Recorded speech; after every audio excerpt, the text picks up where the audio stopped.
छोटे व्यापारी हैं उनको क्या लाभ हो रहा है? उनके 12 लाख के आमदनी पर तो आपने कोई टैक्स की राहत दी नहीं, पहली बात।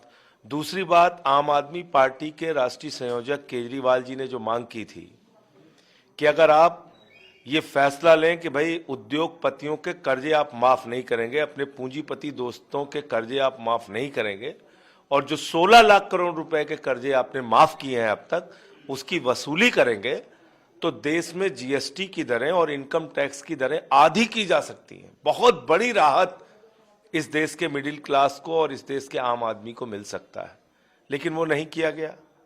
आपने देखा कोई ऐलान नहीं किया गया इस प्रकार का कि जो पूंजीपति हैं, बड़े बड़े जो प्रधानमंत्री जी के दोस्त हैं, बीजेपी के दोस्त हैं, जिनका लाखों करोड़ रुपए का कर्जा बाकी है, उनका कर्जा माफ नहीं किया जाएगा।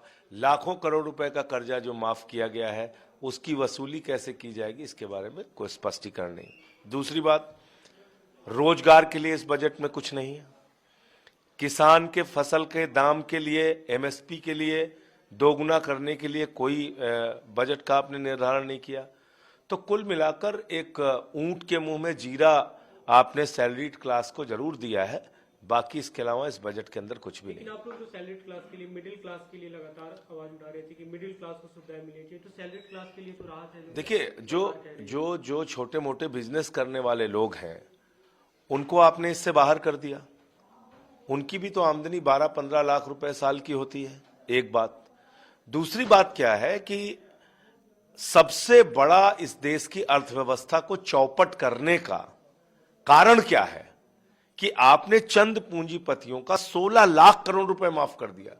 जीरो लगाते लगाते थक जाएंगे आप, इतना पैसा माफ किया है मोदी सरकार ने। और उस 16 लाख करोड़ रुपए की वसूली आप कैसे करेंगे, आपने उस पर कोई बातचीत नहीं की। आने वाले दिनों में आप अपने पूंजीपति दोस्तों का कर्जा माफ नहीं करेंगे, इसके बारे में आपने कुछ नहीं बोला, चुपचाप रहे आप।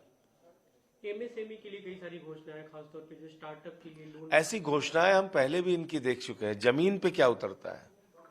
जमीन पे तो हम यही देख रहे हैं कि पूंजीपति दोस्तों का कर्जा माफ हो रहा है। बजट में बिहार का कई बार जिक्र आया, अपोजिशन इसे लेकर सवाल खड़े कर रहा है कि बिहार में चुनाव, इसलिए उस पर फोकस है। देखिए, पहली बात तो अभी एक दिमाग में डाउट यही हो रहा है कि इस बात का नोटिफिकेशन ये कह रहे हैं 8 फरवरी के बाद आएगा।